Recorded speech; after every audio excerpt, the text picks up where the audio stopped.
Hi, young adults. So this week, I just wanted to give a little update and just be real and honest with where I'm at during this time. And maybe there's something that you can find in this that's relatable to you, or maybe some practical steps that would help you move forward this process in this undetermined amount of time that we have of social distancing in this coronavirus. So, as I've had conversations with different people, there's several different responses and postures that I've been hearing from the way that people are handling this.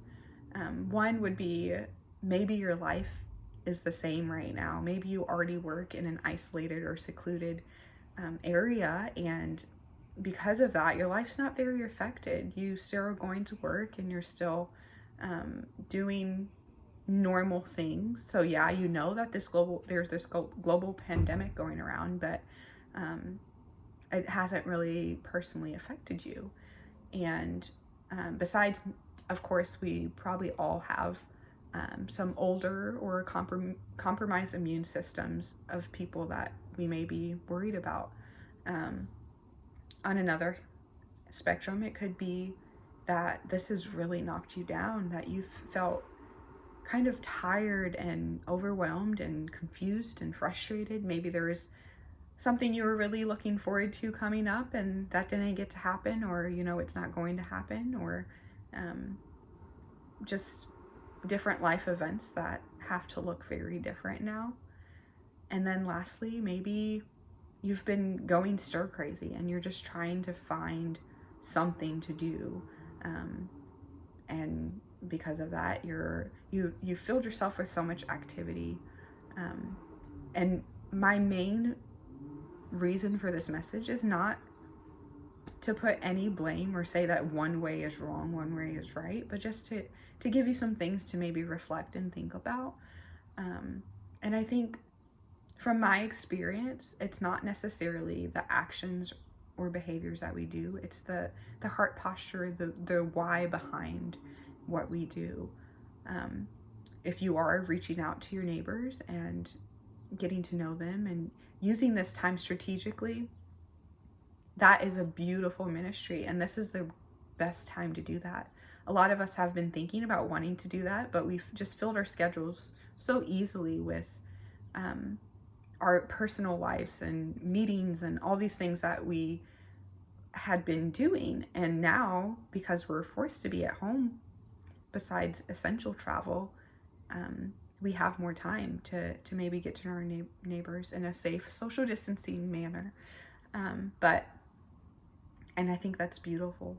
Maybe your life has been very stressful even before this pandemic, and you just need moments of silence and solitude to really regroup and reprioritize and see what's the most important thing in your life.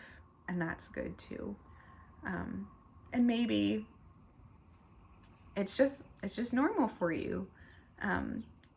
But one thing I want to maybe have you think a little bit more about is the why, like I mentioned before. But are you checking out because that's what's easy? Are you disengaging from life and laying around in bed maybe a little bit too long, or and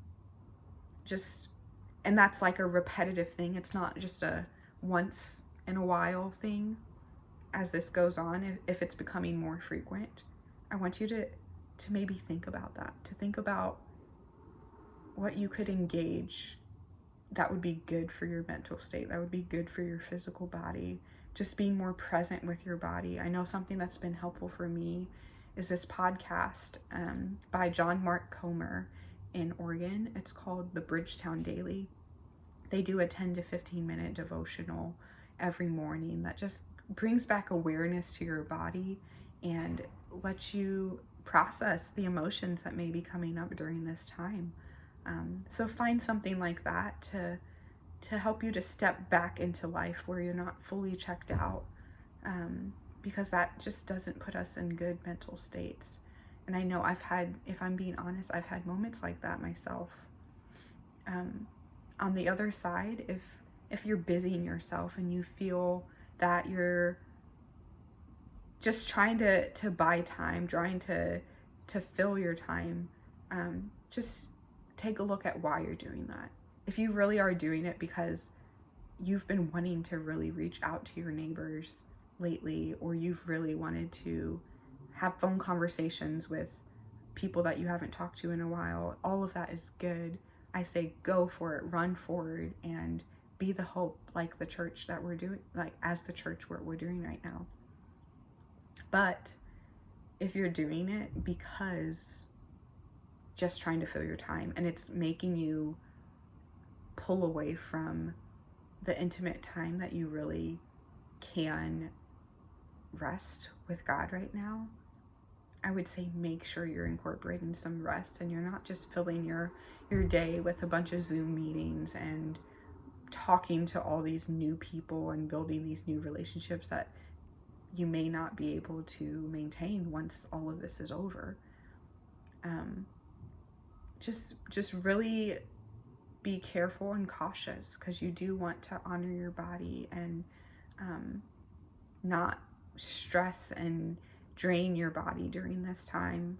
Even though we may have more time, there's always ways that we can fill our schedules. So I just like to encourage you to take a moment to really reflect on why you're doing it.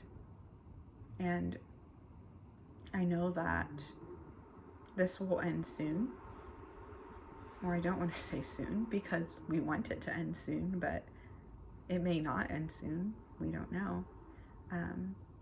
But I just pray that you would use this time, because naturally what has been happening has been a stripping away of everything. We can't go places. We can't hang out in groups of people. We can't go to concerts. We can't go to weddings unless they're 10 people or less. So the way that I've viewed this is it's a natural shutting down of things. And when things start shutting down, like you think about your body, when your body starts shutting down because it's stressed with all of the things that is being done to it, whether it's working too much or not taking care of your health with exercise or going to the doctor or anything like that, what do we need to do in those moments? We need to rest. Now the world around us is shutting down and we need to rest. We need to lean into the Lord and let Him reprioritize and help us to see things through His lens. He was never confused. Jesus was never confused about His boundaries, His limitations. When He was here on earth in human form, He spent moments alone with God, with the Father, as He stepped away. And He spent moments healing people and being with them and training up His disciples. So that I don't think that needs to look any different now. We don't need to pull to one side and busy ourselves because we seemingly have more time. And we don't need to disengage from the world as we know it, because that's what may be easier. And believe me, I know it could be easier to just shut everything out. But I pray that we would use this time to engage, but engage intentionally in different ways that we don't have the time to think about when life is normal. I hope that this is of some encouragement to you, and if you have any questions, you can always reach out to any of us on the Young Adults team. We'd love to talk with you. Whitney, myself, Jason, or Nate. Thank you for your time and for watching this, and yeah, I hope to be together soon again.